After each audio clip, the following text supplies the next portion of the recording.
my first few hours in League of Legends, I played in the really early beta, very early beta, and the game looked terrible. Like I just remember it was supposed to be like a Dota clone, and that was back when they had like the really weird UI with like the giant orb in the corner and all that stuff.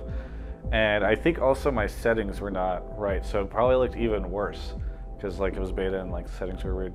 And I think I played Nunu versus Annie. It was just a 1v1 on the original winter map, and I just remember being like, okay, I guess this game is okay, but I didn't think it looked much better than like Warcraft 3's Dota and stuff. So it was an interesting time where I just was like, okay, maybe this game will be something, and it's kind of funny now to think about where I ended up after that. I think that my go-to champion, I switched around a lot. I remember playing like Gangplank for a while when he came out, Rammus for a while. I've probably played, I think for a while I was a Teemo main, which will probably just end my career saying that. But that was a pretty big thing for me for a while because he's freaking hilarious, and he used to be a lot different of a champion, and I think maybe even cooler in some ways, although he's pretty cool now. Either way, yeah, I think maybe Teemo was the first. From 1 to 30, I probably played more Teemo than anything else. Now I play Blitzcrank most of the time, although I'm super salty about the W change, and so I've been trying to figure out something else. Alistar seems like ridiculously strong right now, so I've been playing a lot of Alistar. Yeah, he seems to be easy mode. Yes, I try to find the easy mode champion, so that because that traveling doesn't ever allow me to get better at League of Legends, so I tend to just stay the same, because I will play and then I'll not play for a while, then I'll get bad again, and then I'll play some more. And so, yeah, I try to find like the easy ones. But I really was proud of my Blitzcrank plays. Hence the God Hand Gafford line, if you're familiar. Yeah, God Hand Gafford. That was my nickname because of Blitzcrank. I think I might have given it to myself, and then I think the joke was that I was streaming with Doublelift. There's a video somewhere of Doublelift, myself, Pluto, Skarzard, and who was maybe Sloan? Somebody was in that game with us, and I was playing as Blitzcrank, and I was like, Doublelift, do you know why they called me the God Hand or whatever? And then I hooked somebody. It was like God Hand Gafford, and then I think I made a joke about why women call me the God Hand. But yeah, yeah, a lot of people have given me advice that has stuck. I think one of the biggest influences on me early on was when I was first getting started.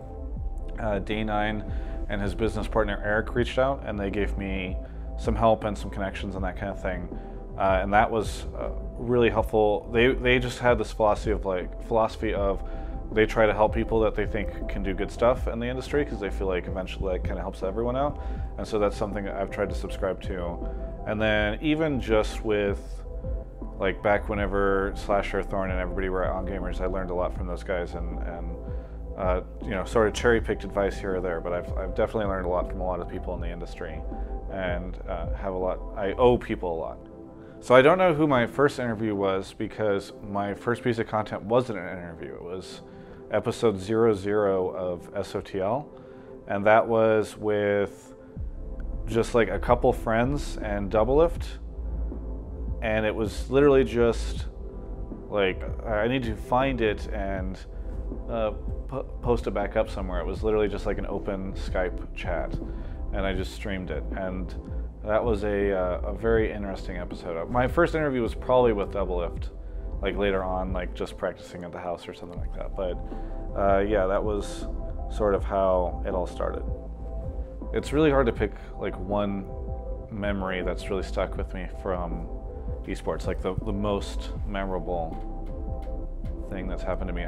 There's like a lot. Like I remember at Shanghai All-Stars, I went out with GameSpot eSports, and there was a moment where I was like, I'd been going through a lot in my personal life, and also been kind of unsure of what was going on in my career, and I ended up at like this 10-cent party at the All-Stars event, and was up at like the top of this Hilton or Hyatt or something like that in Shanghai, and was drinking like weird tasting whiskey that was apparently supposed to be really good. And it's like this open bar at the rooftop or whatever, and like the air was coming in, and I was around a bunch of like esports people, and I was just like, things are gonna be okay, like I think that the career's like stabilized and like my life will be fine and everything's gonna be okay. And that was a really big moment for me. Hosting like IPL was a really big thing.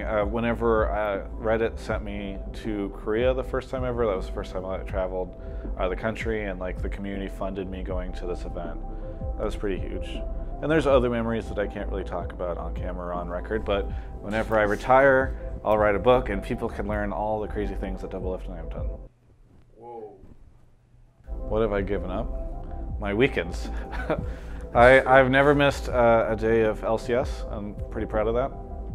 But that, I think, has come at a bit of a cost to us because it's, all my friends are adults out of college, and for the most part, and they have full-time jobs during the week, and then I'm here every weekend, so it's kind of hard to hang out with people. The travel is really awesome. I wouldn't trade it, but it certainly makes having like some personal relationships hard, just because like last year around Worlds I was out of the country for 2 months, and so that's kind of a hard thing. But overall, like, the job has been fantastic, so there's little that I've given up that I'm like completely fine with everything I've given up for this. So what have you gained though? What have I gained? I've gained so much through this career. It's ridiculous.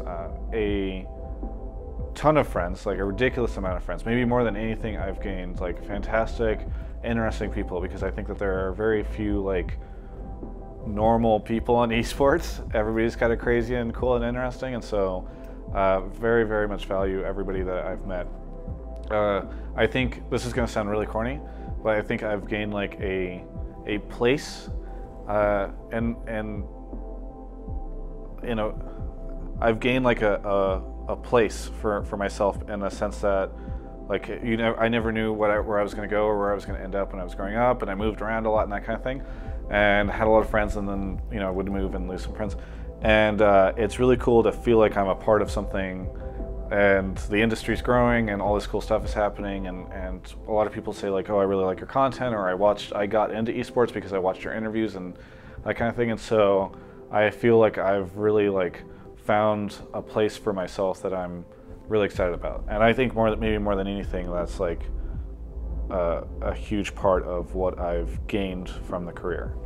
The most memorable thing that a fan has done for me, there's been like one or two times even where people have reached out to me and said, like, I'll just get a random message on Reddit or a random message on Facebook, and it'll be something where, and I never really know how to respond to this because it's like so crazy, but somebody will say like, hey, I was like really depressed, or I never had anything going on, like I'm in high school and I didn't really have anything going on in my life for myself, and I didn't have any friends or something along those lines, and then they'll say like, I started watching your interviews and I found out about esports through that, and found out about like the people in the industry and like the players and that kind of thing, and became a fan of this, and then went to a club and ended up gaining on my school or something, and I ended up gaining a ton of friends through this, and like you were kind of this person that helped me have a lot of cool things in my life or whatever, or like I feel a lot better just because I started watching your content, and that's kind of where it began. And like when that happens, that's like crazy to me, right? Because I'm just doing dumb interviews with pro players, but people, like, whenever it has like a really meaningful impact on somebody's life, that's really surprising every time that happens. Like, I'm super happy that I did that for somebody, or that like something that I did had that kind of effect on somebody, but it's also just like, I never ever anticipated anything like that. I was just like, I'm a fan of this game and I'm a fan of esports, what can I do for the community? And then like something like that happens, and it just really puts a different perspective on a lot of stuff that I do. Name a tip. Team Impulse. For an aspiring content creator, what advice would you offer? Yeah. For aspiring content creators, a lot of people get stuck in this idea of like, oh, what should I do? Or like, would people be interested in this? Or like, I want to create something, I just don't know what. It's like, literally just start creating something, start doing something. And that's like the best way to actually become a content creator. It's like, just start messing with stuff, decide what you like about it, decide what you don't like about it, And you know, it's okay to like get advice from friends and that kind of thing, but literally just start doing something. Because if you spend all this time like, what should I do, or what does the community need, or whatever, like it's fine to ask those questions, but don't let them like weigh you down or prevent them from, have them prevent you from actually creating something. Yeah, I'd love to shout out gamespot.com/LOL, which is where all my League of Legends content exists, and you can also follow my adventures and random outbursts at twitter.com/SOTLTravis.